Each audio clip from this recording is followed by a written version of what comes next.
So, imagine একটা time, middle of the 19th century, around 1858-1859, Kolkata. Bangla literature তখন একটা নতুন মোড় নিচ্ছিল। অ্যান্ড ঠিক সেই সময়ে একজন ব্যক্তি ফিরে এসেছেন যিনি বাংলা সাহিত্যকে ফরএভার বদলে দেবেন। মাইকেল মধুসূদন দত্ত। উনি তখন মাদ্রাজ থেকে জাস্ট ফিরে এসেছেন কলকাতাতে, and he was full of ideas, full of ambition. কিন্তু একটা জায়গায় একটা বিগ ভয়েড ছিল, সেটা হচ্ছে বাংলা থিয়েটার, নাটক। হয়তো না এমন নয় যে নাটক ছিল না, ছিল, যেমন রামনারায়ণ তর্করত্নাস, কুলীন কুলসার্বস্ব অথবা জি.সি. গুপ্তাস, কীর্তিবিলাস। কিন্তু মধুসূদনের মতে এগুলো ঠিক নাটক হয়ে উঠতে পারছিল না। এরা ছিল মোর লাইক আ ন্যারেটিভ, একটা কাহিনী যেটা ডায়ালগসের মাধ্যমে বলা হচ্ছে। আসল যে ড্রামাটিক কনফ্লিক্ট, ক্যারেক্টার্সদের মধ্যে যে টেনশন, ক্ল্যাশ অফ ইমোশনস, সেটা মিসিং ছিল। একটা ওয়েস্টার্ন স্ট্রাকচারের যে ডিসিপ্লিন, সেটাও ছিল না। এই সময়ে কলকাতার একটা এলিট সার্কেল ছিল, বেলগাছিয়া থিয়েটার। এর পেট্রন ছিলেন পাইকপাড়ার রাজারা ঈশ্বরচন্দ্র সিং আর প্রতাপচন্দ্র সিং। তারা খুব ইন্টারেস্টেড ছিলেন in promoting art and culture. তারা রামনারায়ণ তর্করত্নার একটা সংস্কৃত নাটক রত্নাবলী এর ট্রান্সলেশন স্টেজ করছিলেন। অ্যান্ড গ্যাস কে গেছেন সেই নাটক দেখতে? মাইকেল মধুসূদন দত্ত। নাটক দেখার পর মধুসূদনের সাথে ওনার বন্ধু গৌরদাস বাসাকের কথা হচ্ছে। মধুসূদন নাটকটার ইংলিশ ট্রান্সলেশনের খুব সমালোচনা করলেন। হি ওয়াজ ভেরি ক্রিটিক্যাল। এই কথাটা পাইকপাড়ার রাজাদের কান অবধি পৌঁছল। তারা মধুসূদনকে চ্যালেঞ্জ করলেন, বললেন যে আপনি যদি এতই বোঝেন, then why don't you write a play for us? একটা ভালো নাটক লিখে দিন, আমরা সেটাকে স্টেজ করব, সব খরচ আমাদের। ফর এনি আদার পার্সন এটা একটা হিউজ চ্যালেঞ্জ। কিন্তু মধুসূদন তো Madhusudan, he just smiled and said, আমি লিখব। Not just any play, he promised to write something that Bengal had never seen before. And সেই চ্যালেঞ্জেরই একটা ডাইরেক্ট রেজাল্ট হচ্ছে বাংলা সাহিত্যের প্রথম সার্থক নাটক শর্মিষ্ঠা। সো নাটকটা লিখতে গিয়ে মধুসূদনকে একটা স্টোরির দরকার ছিল। কোথায় যাবেন? উনি চলে গেলেন ডাইরেক্ট মহাভারতে। মহাভারতের আদি পর্বতে একটা উপাখ্যান আছে, রাজা ইয়ায়াতির কাহিনী। From there he picked up his plot. The story is fascinating. দুজন প্রিন্সেস, একজন দেবযানী, আসুরগুরু শুক্রাচার্যের মেয়ে, হাইলি ইন্টেলিজেন্ট, তেজস্বিনী, কিন্তু ভীষণ ইগোস্টিক অ্যান্ড ভেঞ্জফুল। ওনার প্রাইড খুব বেশি। আর আরেকজন শর্মিষ্ঠা, আসুররাজ বৃষপর্বার মেয়ে। শি ইজ অলসো প্রাউড, খুব আত্মমর্যাদা সম্পন্ন, কিন্তু শি ইজ মোর ডিগনিফাইড। একদিন এরা দুজন নদীতে স্নান করতে গেছে। সাডেনলি একটা ঝড় এলো। তারা তাড়াহুড়ো করে কাপড় পরার সময় ভুল করে শর্মিষ্ঠা দেবযানীর কাপড় পরে ফেলে। And a small mistake leads to a huge fight. Devyani তো রেডিয়ে আগুন। সে শর্মিষ্ঠাকে ওর স্টেটাস নিয়ে খোঁটা দেয় যে তুমি আসুররাজের মেয়ে হলেও তোমার বাবা আমার বাবার শিষ্য, so you are beneath me. এই অপমান শর্মিষ্ঠা সহ্য করতে পারে না। সে pushes Devayani into a dry well, একটা শুকনো কুয়োর মধ্যে ঠেলে দিয়ে চলে যায়। এখানেই স্টোরিতে এন্ট্রি হয় হিরোর, রাজা ইয়ায়াতির। উনি তখন শিকার করতে এসেছিলেন। ঘুরতে ঘুরতে ওই কুয়োর পাশে এসে দেবযানীর কান্না শুনতে পান। হি রেস্কিউজ হার।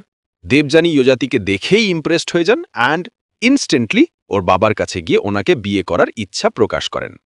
কিন্তু দেবযানী শর্মিষ্ঠার অপমান ভোলেননি। সে ওর বাবার কাছে গিয়ে কমপ্লেন করে। অ্যান্ড শুক্রাচার্য, তিনি তো ভীষণ ক্রুদ্ধ। উনি বৃষপর্বাকে শাসন করেন যে উনি আসুরদের রাজধানী ছেড়ে চলে যাবেন। এই ভয়ে বৃষপর্বা কম্প্রোমাইজ করতে রাজি হন। দেবযানী একটা শরত দেয়, একটা স্ট্রেঞ্জ কন্ডিশন, যে Sharmishtha the princess, she will have to become my দাসী। আমার দাসী হয়ে আমার সাথে আমার শ্বশুরবাড়ি যাবে। Just imagine the humiliation. Sharmishtha, just to save her father's kingdom, she agrees. রাজকন্যা হয়েও সে দেবযানীর দাসী হতে রাজি হয়ে যায়। সো ইয়ায়াতি এন্ড দেবযানীর বিয়ে হয়ে গেল, অ্যান্ড শর্মিষ্ঠা অ্যাজ আ হ্যান্ডমেডেন তাদের সাথে রাজপ্রাসাদে এসে উঠল। কিন্তু স্টোরির আসল টুইস্টটা এখানে শুরু হয়। ইয়ায়াতি শর্মিষ্ঠার প্রতি সিক্রেটলি অ্যাট্রাক্টেড ছিলেন। হি স হার ডিগনিটি, হার বিউটি, অ্যান্ড শর্মিষ্ঠাও ইয়াতিকে পছন্দ করত। এখানে একটা প্রশ্ন আসে, এটা কি ঠিক রাজা তার ওয়াইফের দাসীর সাথে রিলেশন করছে? কিন্তু মধুসূদন জিনিসটাকে খুব ক্লেভারলি হ্যান্ডেল করেছেন। শর্মিষ্ঠা ইয়াতিকে জাস্টিফাই করে যে she is also princess and she has the right to choose her partner. It was not a casual affair. They get married secretly following Gandharva rites. সময় যেতে থাকে, দেবযানীর ছেলে হয়, কিছুদিন পর শর্মিষ্ঠারও ছেলে হয়, 3 sons ইনফ্যাক্ট। এবার দেবযানীর সন্দেহ হয়, হু ইজ দ্য ফাদার? একজন দাসীর ছেলে, but they look like princess. সে শর্মিষ্ঠাকে জোর করে জিজ্ঞেস করে, and the truth comes out. Devayani আবার রেগে আগুন, পুরো জিনিসটা গিয়ে ওর বাবা শুক্রাচার্যকে বলে, and Shukracharya gives a terrible curse. উনি এই জাতিকে অভিশাপ দেন যে তুমি you will lose your youth. তোমার যখন ভোগ করার সবচেয়ে বেশি ইচ্ছা, ঠিক তখনই তোমার যৌবন চলে যাবে, তুমি অকামে বৃদ্ধ হয়ে যাবে, premature old age. And instantly সেই কার্সটা কাজ করে, এই জাতি বৃদ্ধ হয়ে যান। He begs for forgiveness. Shukracharya তখন বলেন যে যদি তোমার কোনো পুত্র তোমার এই বৃদ্ধত্ব নিতে রাজি হয়, then you can get your youth back. Yayati তার সব ছেলেদের কাছে যান, কেউ রাজি হয় না। ফাইনালি শর্মিষ্ঠার ছোট্ট ছেলে পুরু, সে রাজি হয়। সে বলে যে বাবা, আমি তোমার জড়া, তোমার ওল্ড এজ আমি নেব, তুমি আবার যৌবন ফিরে পাও। And with that sacrifice Yayati gets his youth back and he makes Puru his successor. The play ends there. এখন প্রশ্ন হচ্ছে, why was this place so special? What made it a landmark? First of all, এটা ছিল বাংলা লিটারেচারের first সার্থক tragedy. The structure was completely new for Bengali audience. It had 5 acts, just like a Shakespearean play. Proper character development, rising action, climax, falling action, সব ছিল। The characters were not black and white. তারা ছিল মানুষ। Yayati is not a perfect hero. He is driven by his desires. Debjani is not a villain. She is a woman scorned, driven by jealousy and a thirst for revenge. And Shormishtha, she is the soul of the play. Her dignity, her sacrifice, her quiet strength. Madhusudan established that female characters can be complex and powerful. And the language. Although Madhusudan himself পরে বলেছিলেন যে শর্মিষ্ঠান ভাষা একটু স্টিফ, একটু বকিশ, but for that time it was revolutionary. সাধু ভাষায় লেখা, কিন্তু তার মধ্যেও একটা কাব্যিক ওজন ছিল, একটা গ্র্যাভিটি ছিল। এটাই পরবর্তীকালে ওনাকে ব্ল্যাঙ্ক ভার্স বা অমিত্রাক্ষর ছন্দ আবিষ্কার করতে ইন্সপায়ার করবে।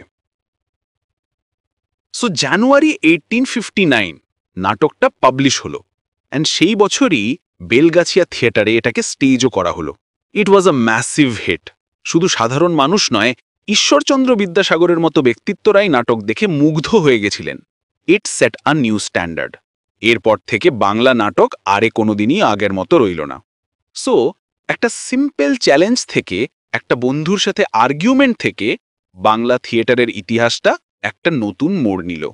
Sharmistha was not just a play, it was a declaration from Michael Madhusudan Datta that Bengali literature can stand shoulder to shoulder with any western literature. And সেই ডেক্লারেশনটা, সেটা আজও, এটা এত বছর পরেও ঠিক ততটাই পাওয়ারফুল।